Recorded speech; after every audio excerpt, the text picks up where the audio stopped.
बिस्मिल्लाहिर्रहमानिर्रहीम, अस्सलाम वालेकुम, गुड मॉर्निंग, वेलकम टू सुनो पाकिस्तान। मैं हूं आपका होस्ट अजीम राना, मेरे साथ हमेशा की तरह मौजूद हैं शहरबानो आवान। उम्मीद आप सब ठीक होंगे, मैं ठीक हूं, अजीम भी अल्हम्दुलिल्लाह ठीक ठाक है, हमारी टीम के मेंबर्स भी ठीक है और 2 घंटे का साथ होगा हमारा आपके साथ।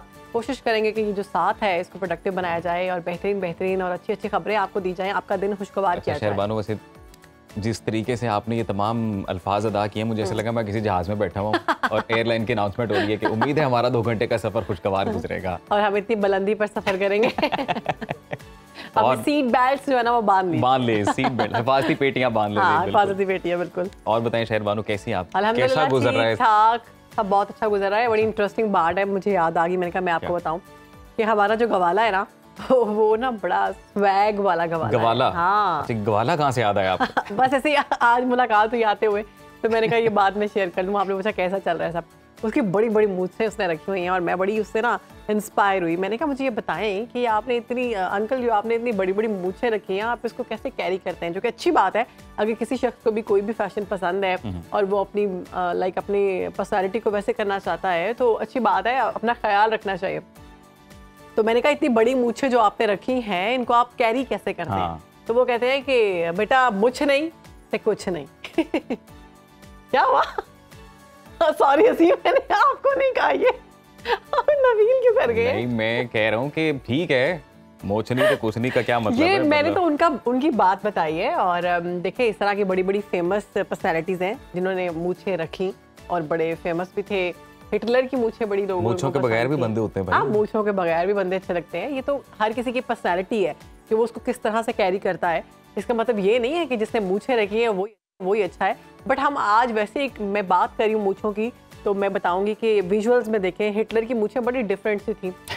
एक छोटी सी मूछें रखी हुई थी। स्टालिन, हिटलर, सरदार अब्दुल रब निश्तर, ये मतलब कोई ऐसी माजी की हमारी शख्सियात हैं कि जिनकी मूछें बड़ी यूनिक थी और अपनी मूछों की वजह से जाने पहचाने गए हैं। हाँ। वैसे शहरबानो, बात तो किसी न किसी हद तक तुम्हारी ठीक है कि मूछ नहीं तो कुछ नहीं, लेकिन मैं आपको बात बताता हूँ कि कई दफा आपको अपने प्रोफेशन की वजह से भी थोड़ा कंट्रोल करना पड़ता है, वरना दिल तो करता है कि जी हम भी बड़ी बड़ी मूछी रखें और जरा हम भी थोड़ा हीरोपंती टाइप करें। हमारे स्टाइल, हमारे बरसगीर में भी पहले ये वाला रिवाज था कि अगर मूछ नहीं है ना तो मतलब उस तरह से वो नहीं है, वैल्यू नहीं है। वो तो अभी भी है, आपके कई देहातों में, कई जगहों पे, कई इवन कास्ट सिस्टम के अंदर मैंडेटरी है। तो जैसे उसने मुझे कहा ना कि बेटा मुझे नहीं तो कुछ भी नहीं, तो मुझे समझ आ गई। मैंने कहा आज मैं शेयर करूंगी कि ये भी बातें अभी भी की जा रही हैं कि मुझे नहीं तो कुछ भी नहीं। तो इसके लिए अजीम आपने परेशान नहीं होना, आपके लिए ना एक सरप्राइज प्लान किया है सुनो पाकिस्तान की टीम ने। Very good. हमने बताया आपको, हम दिखाते हैं स्क्रीन पर,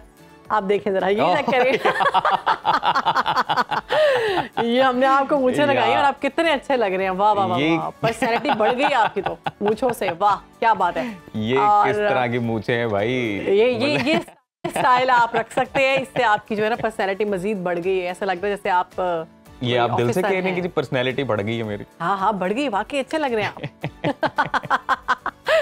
कल से शुरू कर दें मूछें रखना। ये वाली मूछ जो भी आएगी ना, इसको देख के तो मुझे ऐसा लग रहा है कि मैं किसी सर्कस में जाऊं और मैं अपनी मूछों के साथ कोई कोई ट्रैक्टर खींच के दिखाऊं लोगों को। दांतों के साथ या मूछों के साथ? ऐसा तो ना करें मेरे साथ। मैं वो बड़ी बड़ी मूछें होती हैं जो ट्रक की होती हैं, ये तो छोटी छोटी मूछें होती हैं। तो अमूमन जो 90s के हीरोज दिखाएं तो वो बनते हैं और बड़ी जबरदस्त मूछें। वैसे मुझे इन मूछों से ना एक डायलॉग याद आया, वो बड़ी कमाल एक मूवी है शराबी, थोड़ी पुरानी मूवी है अमिताभ बच्चन की, उसमें उनके मुंशी होते हैं नत्थू लाल जी। तो नत्थू लाल जी की बड़ी कमाल मूछें होती हैं और वो पूरी मूवी में अमिताभ बच्चन बोलते रहते हैं मूछें हो तो नत्थू लाल जी जैसी हो, मूछें हो तो नत्थू लाल जी जैसी हो वरना आप ऐसी मूछें रखना चाह रहे हैं?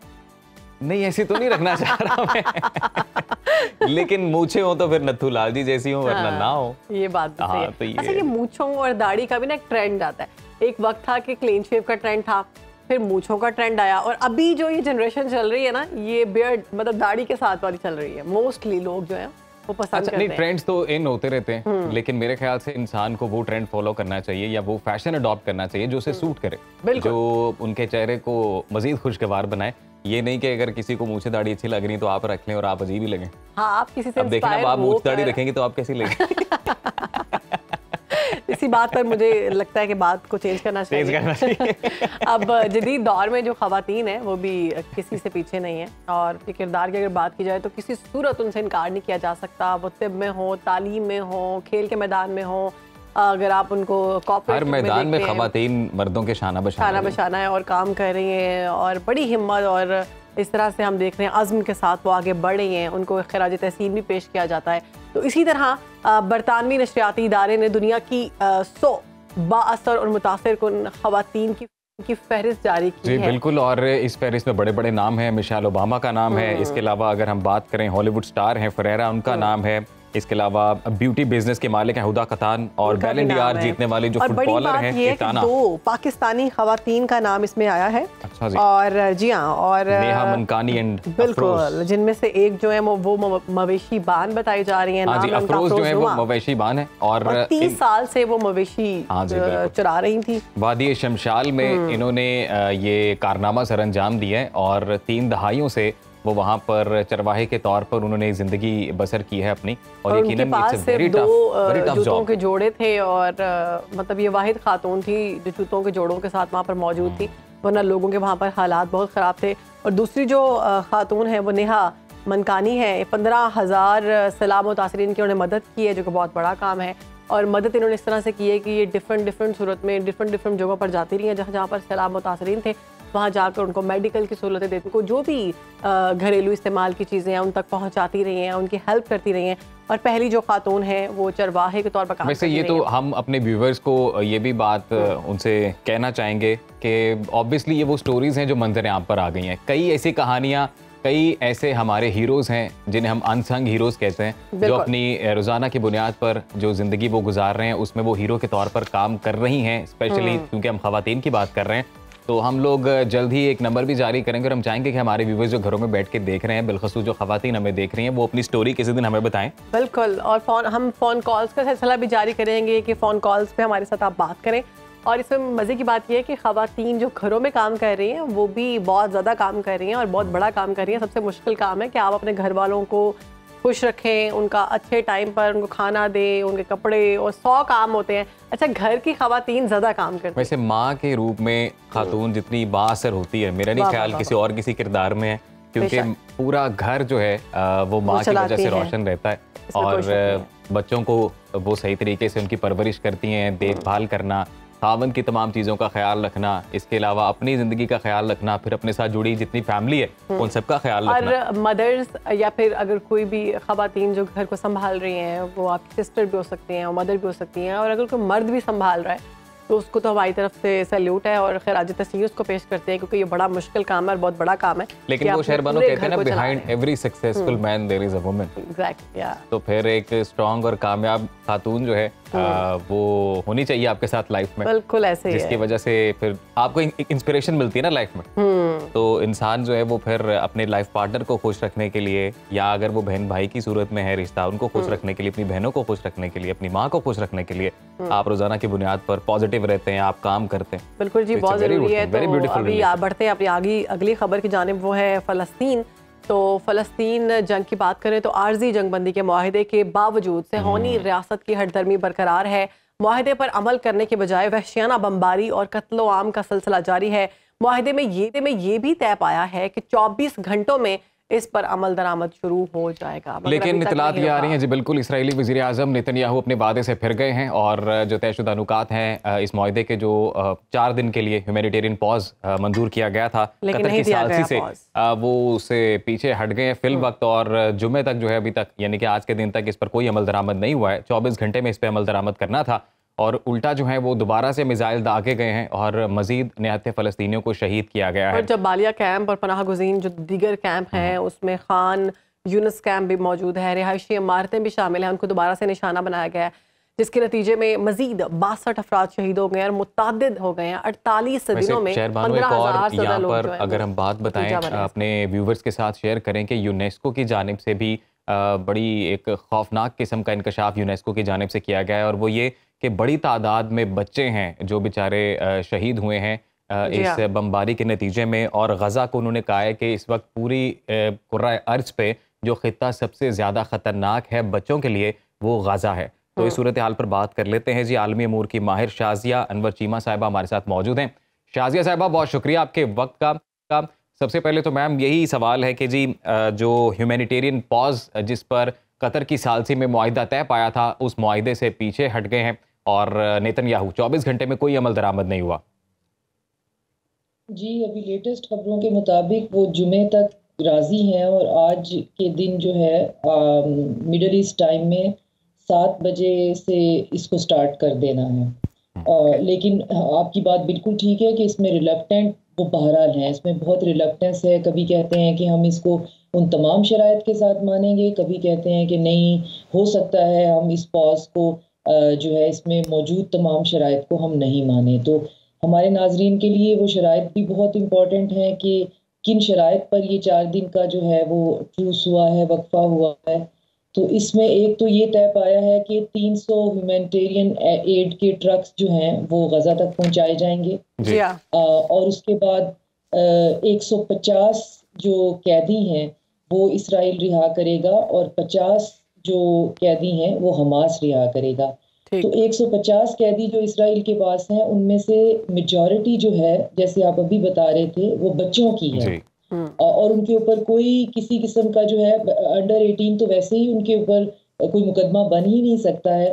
तो वो बच्चे उठाकर उन्होंने खुदा जाने किन मुकामात पर जो है वो रखे हुए हैं कि सबसे ज़्यादा इस वक्त उनको परेशानी ये है कि हमारे पास जो कैदी हैं क्या वो इस हालत में हैं कि हम उन्हें मंजर आम पे ला सकें।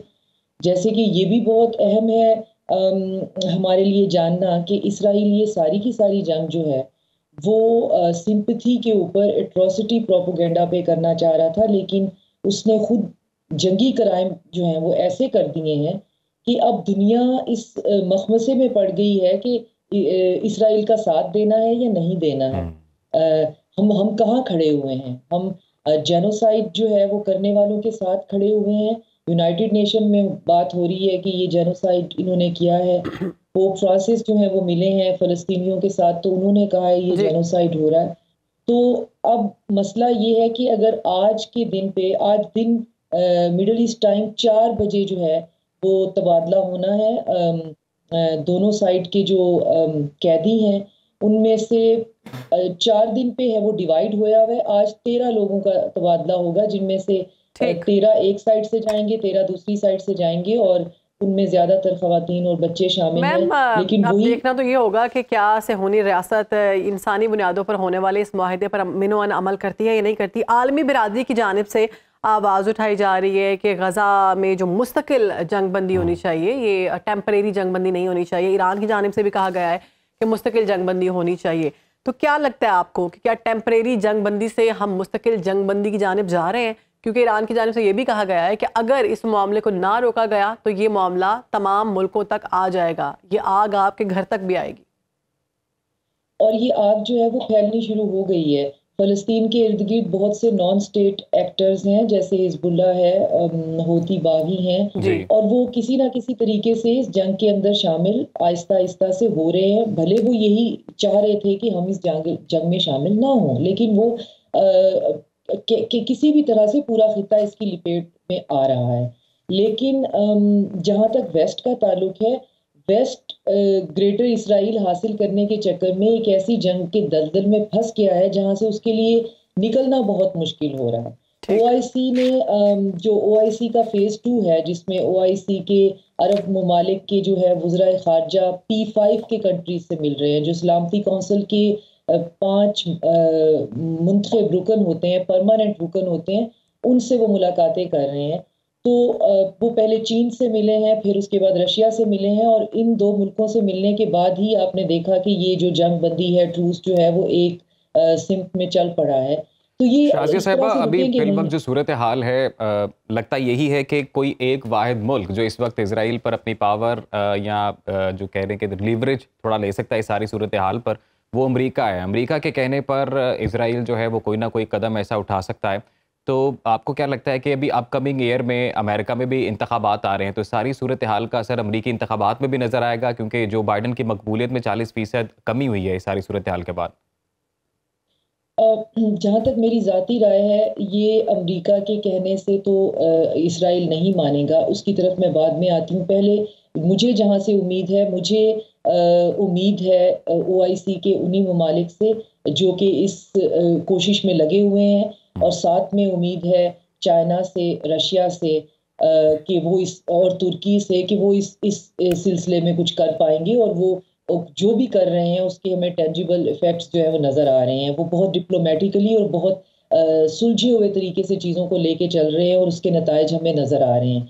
जहाँ तक अमेरिका का सवाल है, अमेरिका की जो पब्लिक ओपिनियन है वो शदीद खिलाफ हो गया है स्टेट नैरेटिव के, मगर स्टेट जो है वो अपने बयानिए से नहीं हट रहा है, क्योंकि उनका स्टेट जो है जो उनका पावर कॉरिडोर है वो बहुत शिद्दत से फंड होता है जू लॉबी से, और वहाँ पे बहुत बड़ी मोनोपली है इसराइली लॉबी की, तो उनके लिए पीछे हटना अभी बहुत मुश्किल फिलहाल नजर आ रहा है। वो असलहे की फराहमी जारी रखेंगे जैसे कि उन्होंने यूक्रेन में रखी, लेकिन इसमें मीडिया का रोल भी बहुत इंपॉर्टेंट है। आपने देखा होगा कि मीडिया ने, वेस्टर्न मीडिया ने एक बहुत शिफ्ट लिया है, अब एकदम से उनमें इंसानियत भी जागने लगी है, अब उनको बच्चे भी नजर आने लग गए हैं, उनके लिए भी उन्होंने भी ये देख लिया है, जो हम इन प्रोग्राम्स में बार बार ये बात हम करते चले आ रहे थे और हम इसका अहाता भी कर रहे थे कि आप, ये एक ऐसी सूरत हाल इसराइल ने क्रिएट कर दी है कि यहाँ पे बहुत सारे मुल्कों को और बहुत सारी एंटिटीज को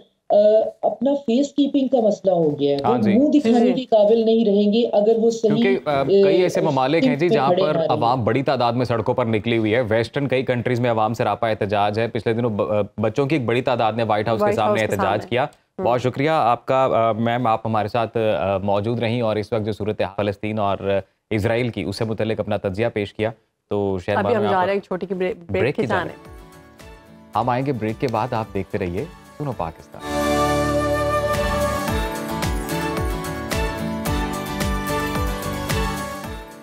तो नाज़रीन, अब मुल्की सियासत की बात कर लेते हैं। सियासी गहमा गहमी अरूज पर है क्योंकि इंतखाबात का सीज़न है और तैयारियां सियासी जमातों की जानिब से बाकायदा तौर पर शुरू कर दी गई हैं। 8 फरवरी की तारीख है। देखें अब क्या होता है उस रोज़। गुज़िश्ता रोज़ जो है साबिक सदर आसिफ अली ज़रदारी ने एक निजी टीवी को इंटरव्यू दिया जिसमें उन्होंने इंकशाफात किए हैं बिल्कुल, और उन्होंने बोला जी 2018 में चेयरमैन PTI ने हुकूमत बनाने के लिए पीपल्स पार्टी से रब्ता किया था और 6 वजारतें देने की पेशकश की थी। उन्होंने कहा था कि पीपल्स पार्टी से आसिफ जरदारी को माइनस किया जाए और वो बैरून मुल्क चले जाएं, जिसके बाद वो पीपल्स पार्टी के साथ कोई इत्तेहाद कर सकते हैं। और इसके साथ साथ उन्होंने बहुत बड़ा बयान दिया है जो सोशल मीडिया पे भी छाया हुआ है इस वक्त, और तमाम टीवी चैनल्स पर भी उन्होंने कहा है कि बिलावल भुट्टो जरदारी जो हैं वो भी ट्रेंड नहीं है, तो उनको भी ट्रेन कर रहे हैं। तो बिलावल भुट्टो जरदारी जैसे बयानात दे रहे हैं और एक तरफ उनके वालिद साहब का ये कहना कि वो ट्रेंड नहीं है, ये बातें जो है थोड़ी डिफरेंट लग रही हैं। बिल्कुल। और दूसरी जानिब IPP जो IPP की बात करें, ये नई पार्टी है और मुनज़्ज़म तौर पर काम कर रही है, धड़ाधड़ काम करने की कोशिश जारी है। इलेक्टेबल्स का सिलसिला इसमें जारी है। खास तौर पर IPP तहरीक इंसाफ छोड़ने वालों के लिए पसंदीदा डेस्टिनेशन बनी हुई है। बिल्कुल। और इसी में बात करने के लिए हमारे साथ मौजूद हैं IPP की मरकजी रहनुमा फिरदौस आशिक अवान साहिबा। बहुत शुक्रिया मैम, आपने हमें वक्त दिया।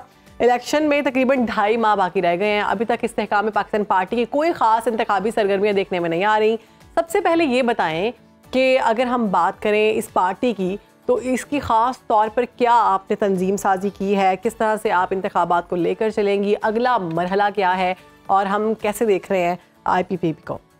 बिस्मिल्लाहिर्रहमानिर्रहीम। जैसा कि आप जानते हैं कि इलेक्शन का सायरन बज चुका है और इलेक्शन का बिगल बजते ही तमाम सियासी जमातों ने अपनी सबबंदी शुरू कर दी है। इस्तेकाम पाकिस्तान पार्टी भी उसी सियासी मंजरनामे और उफक पे शहीन का निशान लेके एक ऊंची परवाज़ के लिए भरपूर तैयार है। कोई भी सियासी जमात जो है वो जब मैदान में उतरती है तो सबसे पहले वो सबबंदी के दौरान अपने हलकों के अंदर उन लोगों को मैदान में उतारने के लिए तैयार करती है जो इलेक्शन लड़ने का हुनर जानते हों और जिनकी अवाम में जड़ें हों और जिनको अवामी खिदमत के साथ जुड़ा पजीराई का कोई ना कोई असासा उनके हाथ में हो। तो हमने कैंडिडेट्स की सिलेक्शन में ये तमाम पैरामीटर्स को मलहूज़े खातर रखा है। हमारी तंजीम साजी का जो मरहला है वो मुकम्मल हो चुका है। उसके तहत हमारी रीजनल बॉडीज़ अपने अपने सेक्रेटेरिएट के अंदर अपनी ज़िम्मेदारियां और फ़राइज़ अदा करने में मसरूफ़ अमल है। यही वजह है कि आपने देखा है कि जो हमारे जिन रीजन्स में हमने जलसे किए हैं, भरपूर अवामी कुव्वत का मुजाहरा किया है और अपने पावर शो से हमने साबित किया है कि हमने जो होमवर्क किया था, ग्राउंड तैयार की थी, हमारे कारकुनान जो IPP के हैं वो बाकी जमातों से मुख्तलिफ इसलिए हैं कि हम वादे नहीं करते, हम अमल करने वाले लोग हैं।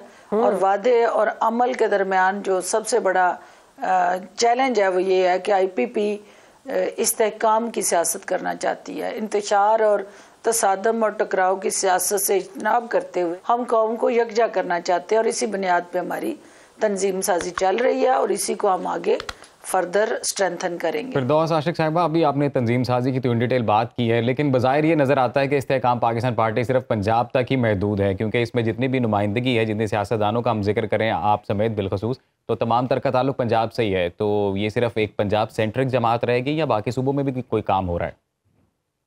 देखिए, ये तासर दुरुस्त नहीं है इस हवाले से कि जो सिंध के अंदर चंद दिन पहले आपने देखा कि मौलवी महमूद साहब और इमरान इस्माइल साहब इन्होंने प्रेस कॉन्फ्रेंस की और अपने साथ क़यादत को बैठा के उन्होंने सिंध से जो सियासी मुतहरक होने के लिए हिकमत अमली मीडिया से शेयर की, तो ये आपके दावे की नफ़ी करती है।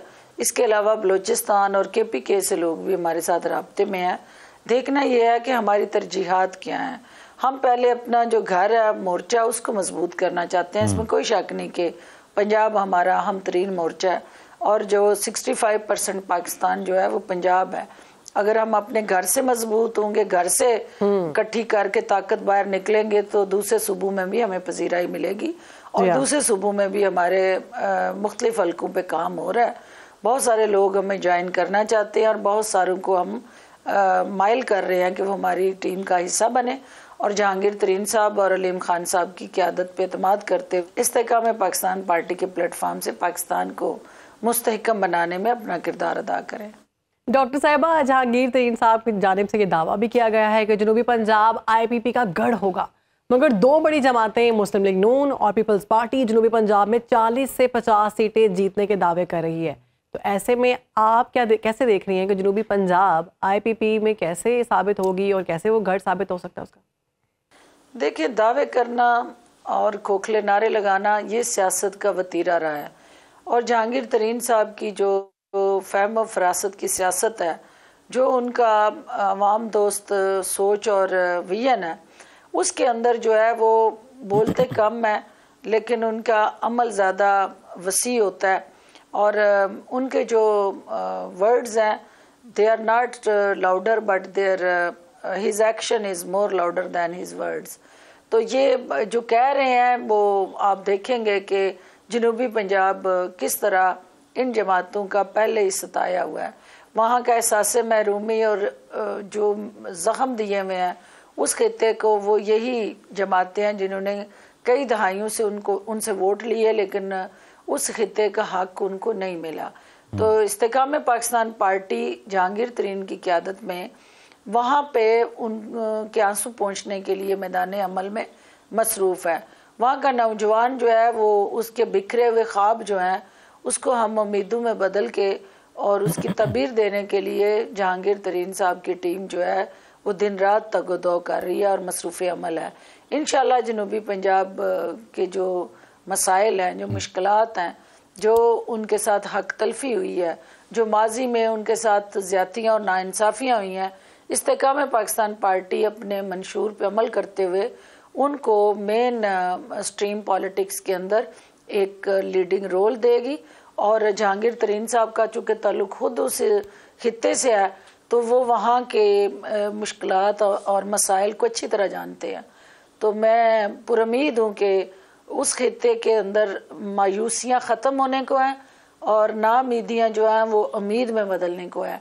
और ये सारी इस्तेहकाम पाकिस्तान पार्टी के मैनिफेस्टो के साथ जुड़ी हुई वो हिकमत अमली है जो इलेक्शन के बाद उन लोगों के दुखों के मदावे का बायस बनेगी। चले फिरदौस साहब, आपने ये बात तो की जनूबी पंजाब को, तो चले एक साइड पर रखते हैं। ओवरऑल अगर बात करते हैं पूरे पाकिस्तान भर की, तो ये बताइएगा कि आपका जिन जमातों के साथ कंपटीशन है, जिन जमातों के साथ मुकाबला है, वो 40 साल से सियासत कर रही हैं और क्या आपको लगता है कि गेम चेंजर साबित होगी IPP और क्या आप टफ कंपटीशन दे सकते हैं ऐसी जमातों को? देखिए, जो इस्तेकाम पाकिस्तान पार्टी का हिस्सा बन रहे हैं वो लोग वही हैं जो पीपल्स पार्टी और PMLN के मुतासरीन हैं। ये लोग इन दोनों जमातों से मुतनफ़र हो के अपने आप को डिसोसिएट करके तहरीक इंसाफ का हिस्सा बने थे, और अगर वो लोग वापस उन जमातों में जाएं तो वो तो उनकी अपनी सियासत की नफ़ी है। वो तो किसी सूरत भी उस सियासत को सपोर्ट या फैसिलिटेट नहीं करेंगे जिसने पाकिस्तान को इस नहज पे पहुंचाया। अब अल्टीमेटली उनके पास क्या ऑप्शन है, क्या वे फॉरवर्ड है? इस्तेकाम पाकिस्तान पार्टी कौन है? जहांगीर तरीन और अलीम खान कौन है? ये वो लोग हैं जिन्होंने PTI को एक बीज बोने के बाद तनावर दरख्त बनाने में उस दरख्त की आबियारी की है। और ये लोग जो PTI को छोड़ के IPP में आ रहे हैं वो अपने ख़ानदान के अंदर आ रहे हैं, क्योंकि ख़ानदान के वो फ़र्द जो उस नज़रिए और आइडियालॉजी से अपने आप को डिस्कनेक्ट कर चुके हैं, जो तसादम, इंतशार और ओवरऑल टकराव का जो नज़रिया और सोच थी, और 9 मई के बाद जिन वाक़यात ने जन्म लिया, वो जहर आलूद प्रोपेगेंडा और जहन साजी जो हुई, उससे अपने आप को वो डिस्कनेक्ट करके अपने घर में ही वो वापस आ रहे हैं। तो जहांगीर तरीन साहब उस ख़ानदान के सरबराह होते हुए उनको ना सिर्फ सपोर्ट कर रहे हैं बल्कि उनके दुखों का मदावा करने के लिए उन्हें वो एक उम्मीद और आस की वो रोशनी की किरण दे रहे हैं, जिससे मायूसियाँ जो हैं और अंधेरे जो हैं वो रोशनी में बदल जाएंगे। ठीक है, तो मैम जैसे कि बात की गई है अभी भी, इससे पहले भी, कि आपका जो मुकाबला है वो पाकिस्तान की 2 बड़ी पार्टी से है जिनकी मकबूलियत काफ़ी ज़्यादा है, लोग उनको बहुत एक अरसे से जानते हैं। तो IPP अपनी जगह कैसे बनाएगी? क्या कोई गेम चेंजर प्लान है? क्या कोई ऐसी हिकमत अमली बनाई गई है कि ये पार्टी जो है उन 2 पार्टी से वाज़े तौर पर नज़र आए? कोई मैदान में कोई सियासी इत्तेहाद हो सकता है? हाँ, देखें, जो इसमें कोई शक नहीं है कि ये नस्ल दर नस्ल जो गुलामी के तौक गले में सजाए जमातें जिनका आप जिक्र कर रहे हैं, उसमें इस्तेकाम पाकिस्तान पार्टी जो है वो एक नौमलूद पौधा है। लेकिन शाहीन जो होता है उसकी परवाज़ जो होती है वो सियासी फाख्ताओं को खा जाती है, और सियासी फाख्ताएँ सियासी जमातों की शक्ल में जो पाकिस्तान के सियासी मंजरनामे पे छाई रही हैं, उनको शाहीन की परवाज़ से यकीनन मसाइल आएंगे। और शाहीन जो है अपनी परवाज़ से पाकिस्तान को उस आला मकाम पे लेके जाएगा कि जिसका तसव्वुर अल्लामा इकबाल ने किया और जिसकी ताबीर कायदे आज़म देना चाहते थे। इंशाअल्लाह जहांगीर तरीन और अलीम खान की क़यादत में इस्तेकाम पाकिस्तान पार्टी जो है इन सियासी जमातों का सियासी सूझबूझ से मुकाबला करते हुए, सियासी दावपेच आजमाते हुए, सियासी मैदान में हम इनको चारों शाने चित करेंगे। और हम वो तुरब का पत्ता है कि जिनके बगैर कोई भी सियासी जमात जितनी मर्जी वो खड़पैंच क्यों ना हो वो हुकूमत नहीं बना सकेगी। और हम अपने क्वालिटी सीटों के साथ उस पार्लियामेंट के अंदर कलीदी किरदार अदा करेंगे जो पाकिस्तान की तरक्की और खुशहाली का बाइस बनेगा। ठीक है, thank you so much doctor साहिबा, आपने हमें वक्त दिया, आपने पार्टी की तर्जुमानी की, और हमारी तरफ से आपको बेस्ट विशेज़ हैं, कामयाब हों आप, आपकी पार्टी, और बेहतर करें पाकिस्तान के लिए। तो अवाम को रिलीफ मिलना चाहिए। हमारी तो एक ही ख्वाहिश है कि जो भी सियासी जमात इक़्तिदार में आए वो अवाम के लिए कोई काम करे। तो हम ब्रेक की जाने बढ़ते हैं। बिल्कुल, एक छोटी सी ब्रेक, उसके बाद हाजिर होंगे। देखते रहिए सुनो पाकिस्तान।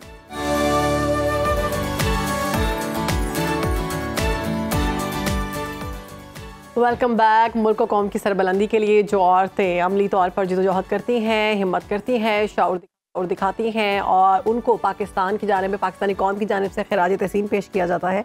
इसी तरह आज हम बात करेंगे कौम की बेटी, एक बाहिम्मत बेटी मरियम मुख्तार की, जिन्होंने जामे शहादत नोश किया। सलाम पेश करते हैं इस कौम की बेटी को, मरियम को, जिन्होंने जामे शहादत नोश की, और जो उनके साथ मौजूद थे जी हाँ, पायलट हैं। और इनके ऊपर एक फ़िल्म भी बनाई गई है, और वो फिल्म जो है टेलीफिल्म जिसको निभाया है वो सनम बलोच ने बहुत खूबसूरती से मरियम का किरदार निभाया है। वो ज़रूर देखें आप, उसमें इनकी पूरी हिस्ट्री बचपन से लेकर दिखाई गई है, कितनी मेहनत की, और मेहनत करने के बाद इस मकाम पे पहुंचे। जी शहीद की जो मौत है वो कौम की हयात है, लहू जो है शहीद का वो कौम की ज़कात है। तो हम लोग वापस आएंगे ब्रेक के बाद, आप देखते रहिए सुनो पाकिस्तान।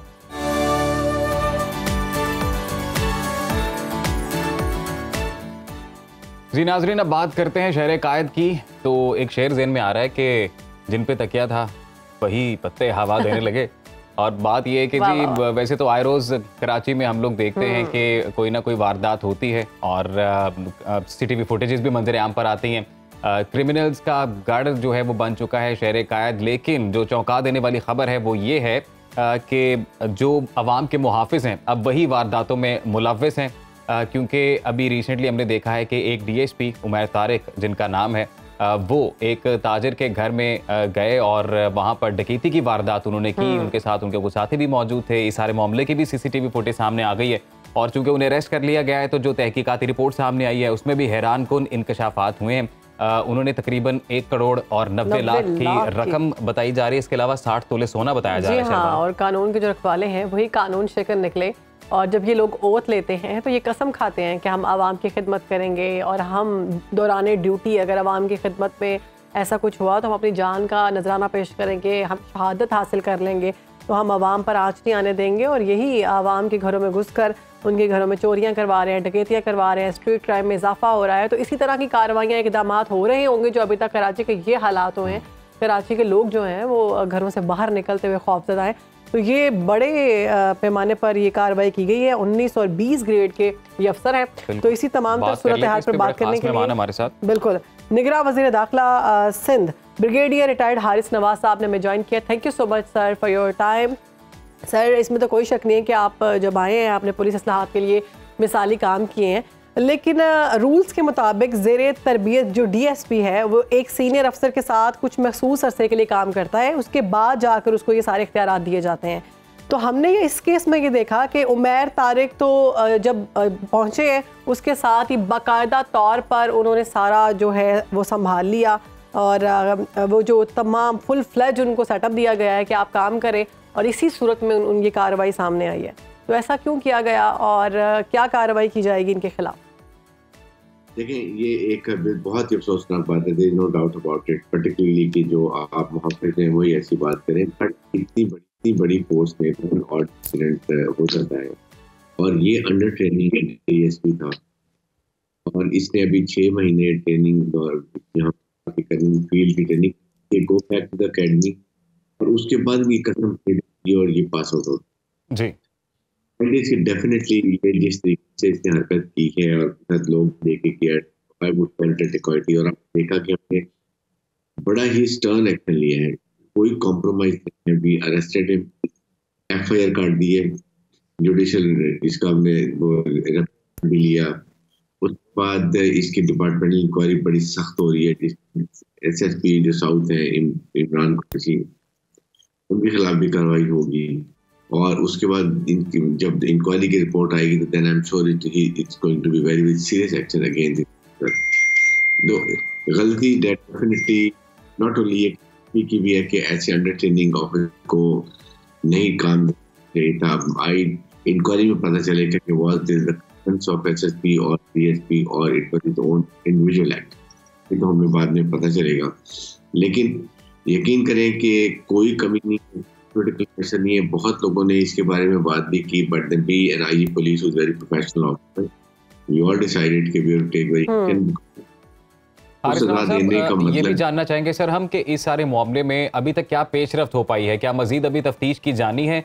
क्योंकि हमारे सोर्सेज तो ये बता रहे हैं कि 1 करोड़ और 90 लाख की रकम है, 60 तोले सोना है, जबकि एक और अखबार है जिसकी जानिब से रकम थोड़ी ज़्यादा क्लेम की गई और सोने की तादाद भी ज़्यादा, और साथ ही साथ ये भी क्लेम किया गया कि कुछ अमाउंट और गोल्ड जो है वो इन्होंने वापस भी कर दिया। नहीं, ओवर आई थिंक 1 करोड़ से ज़्यादा, 1 करोड़ 20 लाख के करीब तो पैसे वापस भी हो गए हैं और गोल्ड भी वापस कर दिया गया है, डेफिनेट श्योर है। लेकिन वो वी विल इंश्योर कि everything is return to the real owners. वो बिल्कुल उनको बहुत ज्यादती हुई है, लेकिन इसमें कमी कोई नहीं होगी। इसलिए वी वांट कि ये एक we should set an example for others not to do it, that is more important. क्योंकि होता ही है कि पॉलिटिकल प्रेशर में आके सियासी हुकूमत की मजबूरियां होती हैं, वो लीनिएंट एक्शन लेते हैं। जिससे अदर्स गेट इनकरेज। तो यहाँ पर तो हमने डिस्करेज करना है, इसलिए आप देखेंगे आपको टीवी में सब पता चल जाएगा कि what all he has been given a punishment. Arif Nawaz साहब, अब जैसा कि कुछ अमाउंट जो डकैत हैं, जाहिर है डकैती कहेंगे, अगर उन्होंने अमाउंट वापस भी किया तो यानी कि वो इतराफ़ जुर्म तो कर बैठे ना, साबित तो हो गया, तो अब तो मिसाल बनाना चाहिए पूरे महकमे के लिए। There is no doubt about this act. They have done dacoity. I call it a dacoity. और सिर्फ क्योंकि एक फॉर्मेलिटी होती है, हमने पहले FIR काट के ही arrested, please produce the court, उसके बाद इसको रिमांड दिया गया, बुक किया गया, रिमांड दिया गया। अभी जो इंक्वायरी कर रहे हैं वो यही कि हु ऑल वर इन्वॉल्व। ये इससे पहले भी ऐसी हरकतें कुछ करते रहे, अब रिपोर्ट ज़्यादा जो इंक्वायरी में आ रही है, पहले भी इसने कुछ हरकत किसी जगह पे जाके बदर कमर्शियल एक्शन किए, कुछ और किए।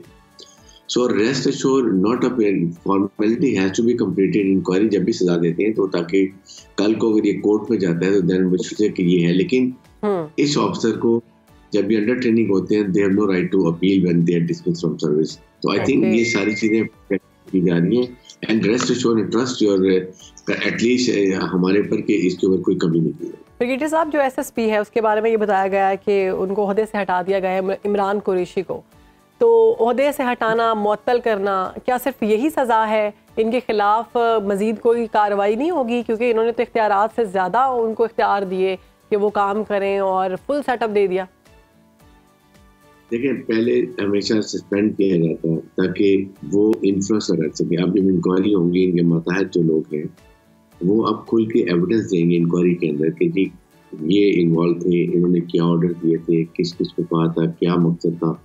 अगर ओहदे में बैठे होते तो उसे ये फर्क पड़ता है, लोग डरते हैं, कोई गवाही नहीं देते। तो that is the purpose remove from command, ताकि अब इनके खिलाफ जो इंक्वायरी होनी है उसमें तमाम इनके अंडर कमांड जो लोग हैं वो खुल के बिला खौफ खतर अपनी एविडेंस दें, गवाही देने की क्या क्या हकीकत आती, ताकि उसके बाद इनको सजा दी। क्योंकि जो PSP ऑफिसर्स होते हैं उनके लिए फिर अल्टीमेटली हम रिकमेंड करते हैं एस्टेब्लिशमेंट डिवीजन को इस्लामाबाद में, वो इसकी ऑर्डर करते हैं, क्योंकि ये सिविल सर्विसेज ऑफिसर होते हैं, इनका एक तरीकाकार फर्क है। लेकिन जो DSP है he will be dealt with here and immediately इसको सजा मिलेगी। आरिफ नवाज साहब, ये कहिएगा, चूंकि आप निगरान सूबाई वजीर हैं, तो आप कितने बाइख्तियार हैं पूरे पुलिस स्ट्रक्चर को रिवैम्प करने के लिए? क्योंकि ये कोई पहला वाकया नहीं है, इससे पहले भी मुतादिद बार हमने देखा है कि सूबा सिंध की जो पुलिस है वो ऐसी ही वारदातों में मुलविस पाई गई है। कई दफ़ा CCTV फुटेजेस सामने आई है और फिर सोर्सेज तो ये भी बताते हैं कि DSP उमैर 15 से 20 लोगों का एक पूरा गैंग चला रहा था। इसलिए हम इंक्वायरी कर रहे हैं कि एक जिस चीज को हमने सजा देनी है उसके लिए एविडेंस होनी चाहिए, वो हम और बहुत अच्छे हमने ऑफिसर डिटेल की इंक्वायरी के लिए वो कर रहे हैं। इससे पहले भी आप देखें 19 को इंसिडेंट हुआ, 20 को इंक्वायरी ऑर्डर हुई और एक 24 आवर्स में DIG वेस्ट को हमने इंचार्ज लगाया, उन्होंने पूरी इंक्वायरी करके प्रॉपर तरीके से भेज दी, जिसके ऊपर ये इमीडिएट एक्शन लिया गया। और ये बाख्तियार का मतलब है कि आई एम होम मिनिस्टर और जो IG हमारे पास है पंजाब से, is very good professional officer. Trust me, we have no political pressure, we are there only ensure कि कराची के स्ट्रीट टाइम कम से कम हमने 45 से 50 डिकॉइट्स ये 2-2.5 महीने में हमने मारे और इससे ज्यादा जख्मी किए हैं, उसमें पकड़े बहुत ज्यादा गए हैं। तो we are doing our best. ये प्रॉब्लम ये है कि ड्रग ज्यादा है, फिर उसमें बच्चों स्कूल के अंदर जो आई ये चीजें लगी हुई, ये हम कोशिश करेंगे। ये भी क्लेम किया जाता है कि जो पुलिस का महकमा है वो पॉलिटिसाइज होता है और सियासी मुदाखलत काफ़ी ज़्यादा होती है इस महकमे में भी, तो क्या ऐसे इंकशाफात भी कोई सामने आए हैं तफ्तीश के दौरान? क्या कोई सियासी लिंक हैं? क्योंकि कोई ना कोई तो कनेक्शन हो सकता है, कोई ना कोई तो पावर है इसी जिसके बायस इस तरह की डकैतियाँ की जा रही हैं, पूरी पूरी गैंग रन की जा रही है। देखिए, एक बात याद रखें कि पोलिटिकल गवर्नमेंट की अपने पोलिटिकल इश्यूज होते हैं, प्रॉब्लम होती है, but we have no issue. Let me tell you, मुझे अगर किसी ने कॉल भी किया तो we are not pushed, we are going to do इंसाफ के तकाजे पूरे करेंगे ताकि किसी के साथ ज्यादती भी ना हो, लेकिन जो जुर्म किया वो बाकियों के लिए मिसाल हो, इस तरह से हम कर रहे हैं। ब्रिगेडियर साहब, ये डकैती में जो मुलव्वस है ये DSP उमैर, इसके बारे में बताया जा रहा है कि जो साबिक वज़ीर आला हैं उनके जो बेस्ट फ्रेंड हैं उनका भतीजा है ये, तो इसको जब अदालत में लेकर जाया जा रहा है तो बड़ा प्रोटोकॉल दिया गया है, तो ऐसी सूरत में क्या इस केस को मसाले बनाया जाएगा? बिल्कुल बनाया जाएगा। You will see, I am telling you, you will see with 7 to 10 days what will happen। और देखें, ये जो होता है ना हैंडकफ करने की जो बात की जाती है, देखिए ये हैंडकफ उस वक्त ज़्यादा ज़रूरी होती है, तो ये भाग जाएगा। जब पुलिस साथ है और खड़े में साथ, तो वो आपको ये 1 हफ्ते में 10 दिन में आपको क्लियर पता चलेगा कि क्या हम किसी प्रोटेक्टर आए या नहीं आए। The only thing is always give a chance to the accused कि वो उसको अपनी एविडेंस दे, उसके खिलाफ जो एविडेंस वो पेश हो, ताकि फिर रिकमेंडेशन दोगे, फिर उसके बाद प्रॉपर तरीके से एक्शन किया जाएगा। ये मैं बार बार कहता हूँ, it will be visible, it will be known, और speedy justice, delayed justice denied, ये हम इसमें नहीं होने देंगे। इमीडिएटली हम चाहते हैं कि इसको सजा, और तमाम पुलिस फोर्स को एक वार्निंग मिले कि नाउ किसी ने भी कोई जुर्म किया या गलती की तो उसकी सजा सख्त मिलेगी, ताकि बाकी को असर हो कि आइंदा में ऐसी गलतियां नहीं करें। ठीक, thank you so much sir, आपने हमें वक्त दिया। ब्रिगेडियर हारिस नवाज साहब मौजूद की जानिब से ये कहना था कि इस सारे मामले को हम देख रहे हैं, इस पर कार्रवाई हो रही है, इक़दाम किए जा रहे हैं और इस केस को मिसाली इबरत बनाया जाएगा, ताकि आने वाले जो ऑफिसर्स हैं, जो मुल्क के रखवाले हैं, जो वो सिर्फ आवाम की हिफाजत ही करें, ना कि खुद जो है उनकी हक तलफी करना शुरू हो जाए। तो हमारी तो बेस्ट विशेज हैं जी कि ऐसा ही हो। यहाँ पर हम बढ़ेंगे एक ब्रेक की जानिब, तो वापस आएंगे, मजीद इन्फॉर्मेटिव स्टोरीज आपके साथ शेयर करेंगे, तो आप कहीं मजा आइएगा। देखते रहिए सुनो पाकिस्तान।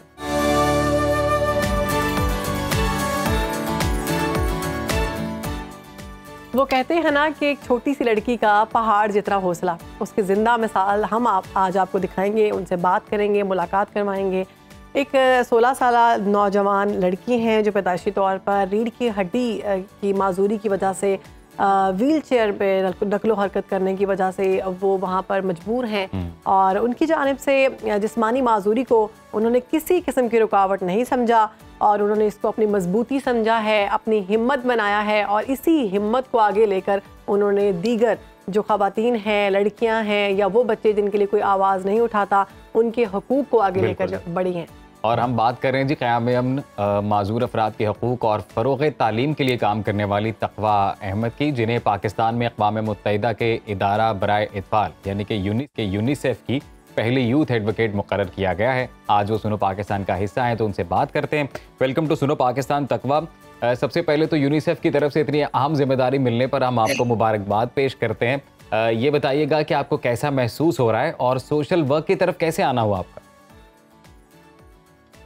जी, अस्सलाम वालेकुम everyone, thank you so much for having me. And UNICEF की तरफ से ये जो मुझे अब एक मिशन मिला है, इसमें मैं सबसे पहले तो अल्लाह पाक का शुक्र अदा करना चाहूँगी, जिन्होंने मुझे इस काबिल समझा और मुझे ये इतनी बड़ी जिम्मेदारी जो है वो सौंपी।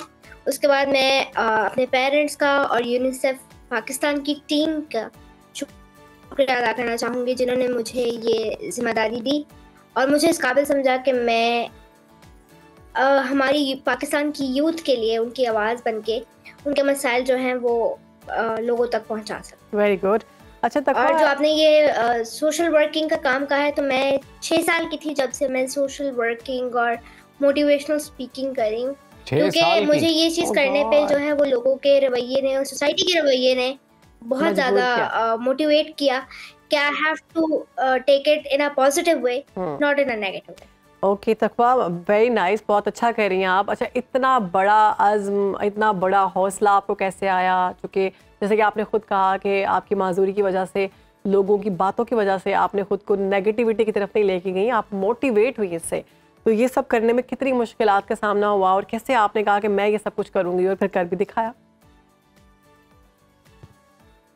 जी, इसमें मेरे पेरेंट्स का बहुत बड़ा रोल है, मेरे पेरेंट्स का, मेरे भाई का, मेरी फैमिली का बहुत बड़ा रोल है कि उन्होंने मुझे कभी भी इस चीज़ का एहसास नहीं होने दिया था कि मेरे पास अगर एक डेफिशिएंसी है तो मुझे उसको जो है वो उसको सोचना चाहिए, बल्कि मुझे उसको ओवरकम करना चाहिए। और इसके हवाले से मैं यहाँ पे एक शेर भी आप लोगों के सामने पढ़ना चाहूँगी कि कौन सीखा है सिर्फ बातों से, कौन सीखा है सिर्फ बातों से, सबको एक हादसा जरूरी है। वाह वाह वाह वाह वाह, क्या बहुत अच्छे, बहुत अच्छे। तकवा, ये कहिएगा कि अभी एग्जैक्टली आप क्या काम कर रही हैं? यानी कि हमें ये तो पता है कि सोशल वर्क अब आप कर रही हैं, किस तरह का सोशल वर्क है और उसके लिए जिन रिसोर्सेज की ज़रूरत है, जिस तरह की मैन पावर की ज़रूरत है, आपके पास इनफ है?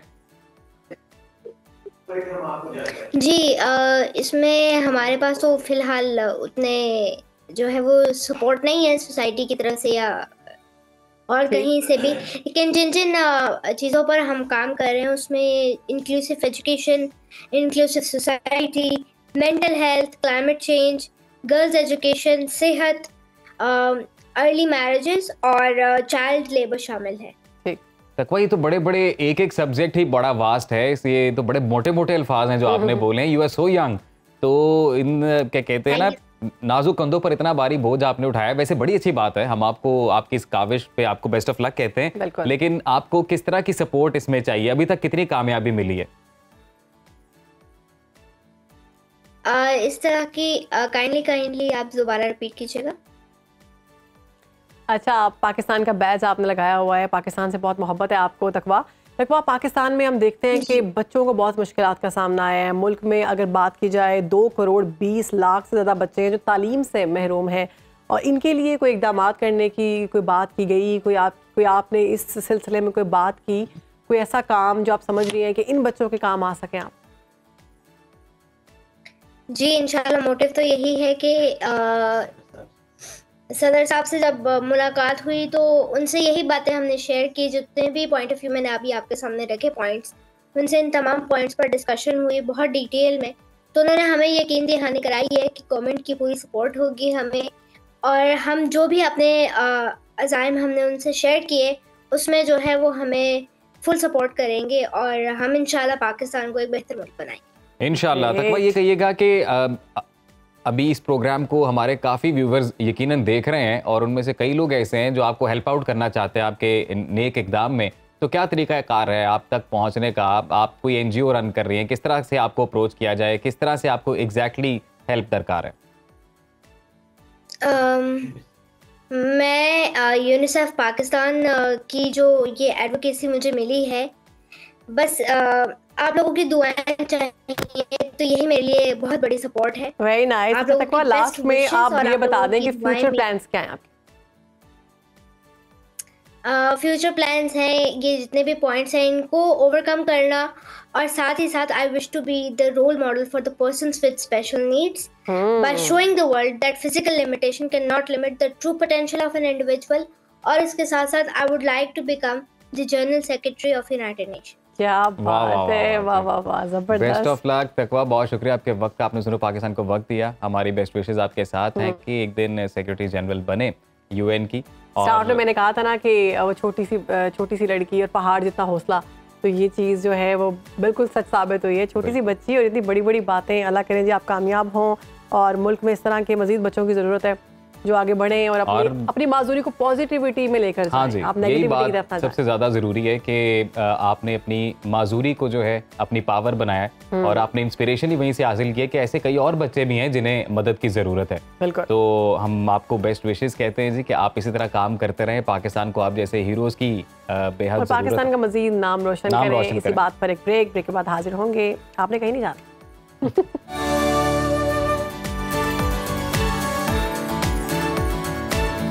Welcome back. मौसम तब्दील होते ही लोगों ने लंडा बाज़ारों का रुख कर लिया है। बड़ी तादाद में जो लोग हैं वो लंडा बाज़ार पहुंचना शुरू हो गए हैं, शॉपिंग कर रहे हैं। और पहले तो ऐसे था कि मुतवसत तबका लंडे बाज़ार का रुख करता था, अब हम देखते हैं कि बड़े बड़ी गाड़ियां जो हैं वो भी लंडे बाज़ार के बाहर मौजूद होती हैं। वो तो खरीद मुतासिर हो गई भी लोगों को। आपने भी कोट लंडे बाज़ार से लिए?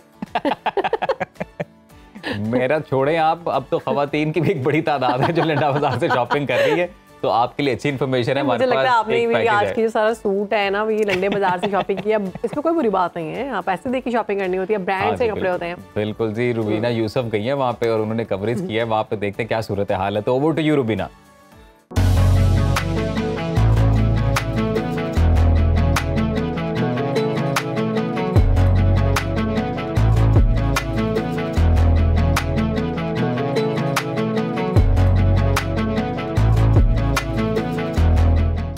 आते ही लंडा बाजार आबाद हो जाते हैं और लोगों ने खरीदो फरोख्त भी शुरू कर दी है। वैसे तो लंडे बाजार का नाम सुनते ही जहन में आता है कि चीज़ें बहुत सस्ती होंगी, मगर बढ़ती महंगाई की वजह से अब ये लंडा बाजार भी महंगा हो चुका है। मैं इस वक्त हाजी कैंप लंडा बाजार में मौजूद हूँ और लोगों से जानते हैं कि महंगाई की सूरत हाल क्या है। यहाँ पर आप शॉपिंग के लिए आई हैं, महंगाई की सूरत हाल क्या है? बहुत ज़्यादा महंगाई है। अब मेरी नवासी 22 साल बाद अल्लाह ने मुझे दी है, तो वो भी मैं लंडे से कपड़े ले रही हूँ। भाई गरीब की पहुंच से दूर है हर चीज़। तो आपने कोई शॉपिंग की है अभी तक? हाँ जी की है। तो कितने क्या महंगाई है गुज़िश्ता साल मतलब में, जो 50 रुपए वाली चीज थी वो अब 300 में मिल रही है। गरीब इंसान के बस से बाहर है। कोई जर्सी, कोई स्वेटर, कोई बच्चों के जूते, कुछ भी नहीं खरीद सकते। इतनी ज़्यादा महंगाई है ना कि इंसान की ना सोच से बाहर है। आपने कोई शॉपिंग की अभी तक? नहीं, कोई नहीं, अभी तो जेब इजाज़त देगी तो खरीदेंगे। महंगाई बहुत ज़्यादा बढ़ चुकी है। पहले मामा हमें 10 लेके देती थी और अब 1। मैंने ना एक शूज़ पसंद किए थे तो वो बहुत महंगे थे तो मामा ने कहा भाई नहीं लेने। महंगाई का तो कुछ ना पूछें, ये तो हर कोई आपको बताएगा कि चाहे जितनी मर्जी लाख तनख्वाह हो तो चाहे 30,000 हो तो कुछ पता ही नहीं चलता है। खाने पीने की चीज़ें ले लें तो उसका कुछ पता नहीं चलता है। और दूसरा, लंडे में आते थे हम लोग यही सोच के कि सस्ता है तो कोई ना कोई चीज़ें आ जाएंगी, लेकिन यहाँ क्या एहसास होता है हम जिस ऊँचे मॉल में चले गए हैं।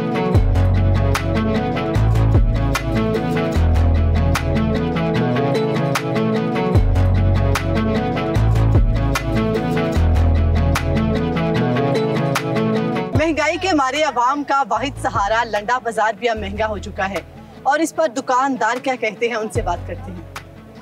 सर ये मुझे बताइएगा, यहाँ पर कस्टमर्स आ रहे हैं आपके पास? जी आते हैं और माल महंगा पीछे से आते हैं, इम्पोर्ट माल। नहीं, पहले जैसे पिछले साल ज्यादा कस्टमर्स आते थे या इस साल? पिछले साल ज्यादा था, इस साल वाकई महंगाई ज्यादा हो गया ना, इसकी वजह से काम थोड़ा सा गाहक स्लो हो गया।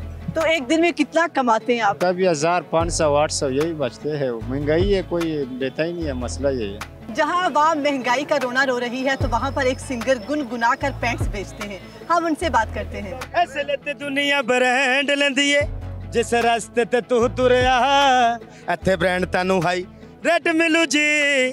कुछ बंदे आए ते को लेना चाहते ने, थोड़िया नहीं बहुत बैंड लेना चाहते ने। 28, 30, 32, 40 वेस मिलूगी, सोनी सोनी पेंट दादा वेट करू जी।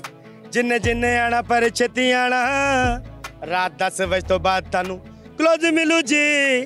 तू जो मेरे कोलो डेनम लवे वे मैं लोकल नू कह दवा, बाय बाय डजन डजन डेनम ते डीजल कौन लवे। वेलियां दी हाय हाय हाय वेलियां दी, अज वेलियां दी लगी गई लैन वे। मेरी मरगनी गल मेरी कुची बरसाची, बिल्ला बोंग बोंग बोंग डेनम ते डीजल कौन लवे। 72 मुल्कां दे 74 ब्रांड, मर गया गोरा भर ले तोड़ा, ना सप लड़े ना सोरा। अज बड़ा रोला बई 1 2 3 फोला फाली फ्री 4 5 6 रेट मेरा फिक्स। करो लैन आया गंडा वेखा लग गया लंडा, छड़ शरीके दी जान कर लंडे अल ध्यान। LLB लंडा फ्री छोटी बुआ देखो लंडे दा बुआ। सड़ते सारी दुनिया फैन है, अस्सी किदे फैन आ ए जख्मी दे आखिरी फिकरा चलन दियो। सिद्धू मूसे वाले दा ना सुनदा, हम फ्रा बॉय चाचे मामे दे सिरां ते नहीं बनया, लंडा वेच के बनया। अख ला रहिंदी आ तेरे यार दी तां अख अख।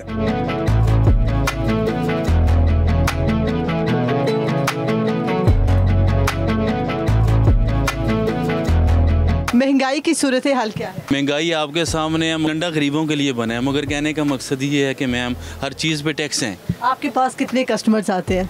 कस्टमर तो अल्लाह की रहमत होती है, तो कहने का मकसद है कि हम खुद शर्मिंदा हैं, हम भी मजबूर हैं। टैक्सेस लगे हैं, पेट्रोल महंगा है, डॉलर के ऊपर लंडा आपको पता डिपेंड करता है, तो हर चीज़ महंगी हुई है। हुकूमत का कोई भी कंट्रोल नहीं है और कोई भी चीज़ जो है ना चेक एंड बैलेंस नहीं है। ये जो 200-300 की मिल जाती थी, अब ये भी 500-600 से कम नहीं है। कस्टमर भी अब कम हो गए। हम दुकान में वैरायटी देखें कैसी साफ़ सुथरी है वैरायटी है, कस्टमर बहुत कम है। महंगाई की वजह से कस्टमर नहीं आ रहा।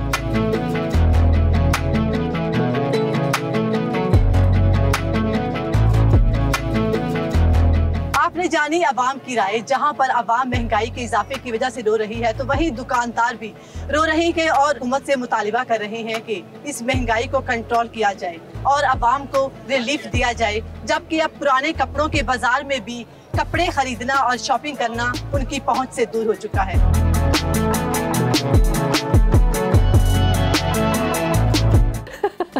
Very nice. बहुत टैलेंटेड लोग भी मौजूद हैं लंडा बाज़ार में और क्या उन्होंने गानों को डिफरेंट तरीके से अपना बड़ा जबरदस्त उन्होंने एक अपना ही लोगो बनाया। हाँ, ये बड़ी अच्छी बात है वैसे। लेकिन थोड़ी सी परेशानी वाली बात भी ये थी कि दुकानदार लंडे में भी परेशानी नजर आ रहे हैं बेचारे, जी महंगाई बहुत ज्यादा है, कुव्वत खरीद से बाहर है लंडा भी लोगों की।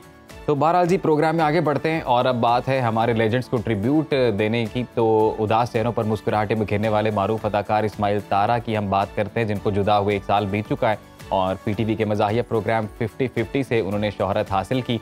इस्माइल तारा ने ना सिर्फ टीवी बल्कि स्टेज और फिल्मों में भी अपनी सलाहियतों का लोहा मनवाया। इसमें कोई शक नहीं है और बड़ी खूबसूरत कारकर्दगी और उनकी अदाकारी की अगर बात की जाए तो बहुत शानदार। पाकिस्तान की टीम जो है वो ये सिलसिला बरकरार रखे हुए अपने लेजेंड्स को ट्रिब्यूट पेश करने का।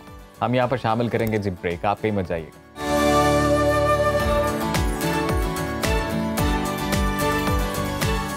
Welcome back. अब हम बढ़े हैं प्रोग्राम के अख्ताम की जानिब और बात करेंगे पाकिस्तान की खूबसूरती की, पाकिस्तान की सकाफत की, कल्चर की। इसमें हम अक्सर बात करते हैं पाकिस्तान के कुछ ऐसे मकामात की जो लोगों ने देखे नहीं होते। हम कोशिश करते हैं कि हम उनको बताएं कि पाकिस्तान कितना खूबसूरत है। तो कराची शहर को आज हमने चूज़ किया है। कराची शहर के जो फेमस मकाम हैं उनके बारे में मोस्टली लोग जानते हैं कि वहाँ पर सी व्यू है, वहाँ पर 2 दरिया है, हॉक्स बे है, पोर्ट ग्रैंड है और इस तरह के दीगर मकामात हैं जिनमें 2 दरिया है। और जो भी कोई पंजाब से जाता है वो ज़रूर जाता है कराची, और कराची जाकर वो सी व्यू में एंजॉय करता है, 2 दरिया के रेस्टोरेंट्स में खाना ज़रूर खाता है, तस्वीरें ज़रूर लगाता है। तो आज हम बात करेंगे मुबारक विलेज की। ये जो जगह है ये बताई जाती है कि ये शहर कायद से 30 किलोमीटर के फासले पर वाक़ है और ये माहीगिरों की दूसरी बड़ी बस्ती है जिसे हम मुबारक विलेज के नाम से जानते हैं। जी बिल्कुल, और इसके विजुअल्स हम अपनी टीवी स्क्रीन पर शेयर कर रहे हैं। यहाँ अंग्रेज़ों का एक बंगला हुआ करता था जिसकी वजह से ये इलाका बंगलो के नाम से भी मशहूर है। इसके अलावा इसकी सरहदें गडानी बलूचिस्तान से मिलती हैं और शहर के शोर गुल से दूर ये मकाम आपका बेपनाह मोहब्बत के साथ इस्तकबाल करता है। यहाँ की खूबसूरती, हसीन और दिलकश नज़ारे देखने वाले हैं और वो अपने आप को बल्कि तमाम देखने वालों को भी अपने शहर में जकड़े हुए हैं। और यहाँ सुनहरी चट्टानों, नीलगू शफाफ पानी का अनोखा इम्तजाज है जो एक नाकाबिले फरामोश मंजर पेश करता है। और आई एम श्योर कि जो विजुअल्स हम अपने नाज़रीन के साथ शेयर कर रहे हैं उसको देख के आप भी अपनी अगली जो टूर डेस्टिनेशन है वो इसी जगह को बनाएंगे, मुबारक विलेज। तो ज़रूर जाएं यहाँ पर, अपने फैमिली के हमरा जाएं यहाँ पर। वैसे यहाँ पर कैंपिंग की जा सकती है? हाँ बिल्कुल, कैंपिंग की जा सकती है। यहाँ पर आप देख सकते हैं बोटिंग की जा सकती है। वहाँ पर बोटिंग का बाकायदा इंतज़ाम है और अब ये पता करना होगा कि सेफ्टी मेजरमेंट्स इस पर कितने ज़रूरी हैं, क्योंकि ज़ाहिर है ये जो इस तरह के जो विजुअल देख रहे हैं उसमें तो लग रहा है कि इट्स अ सेफ प्लेस, क्योंकि इर्द-गिर्द वो आवाम नज़र आ रही है कि जो लोगों ने इर्द-गिर्द हट्स बनाए हुए हैं। लेकिन अजीम ये आप मनाजिर देखें, ये लग रहा है कि ये पाकिस्तान है, ये इतना खूबसूरत हमारा पाकिस्तान है और लग ही नहीं रहा है। ऐसा लग रहा है हम लोग तो अक्सर सोचते हैं बाहर कहीं जाते हैं घूमने फिरने के लिए, हमें चाहिए हम अपने पाकिस्तान को एक्सप्लोर करें, एक दफ़ा देखें। तो अभी आज के प्रोग्राम से हमें दीजिए इजाज़त, अपना ख्याल रखिए। इंशाल्लाह आपसे मुलाकात होगी अब मंडे को। जी बिल्कुल, नई कहानियों के साथ। तब तक अपना और अपने प्यारों का ख्याल रखें। अल्लाह हाफ़िज़।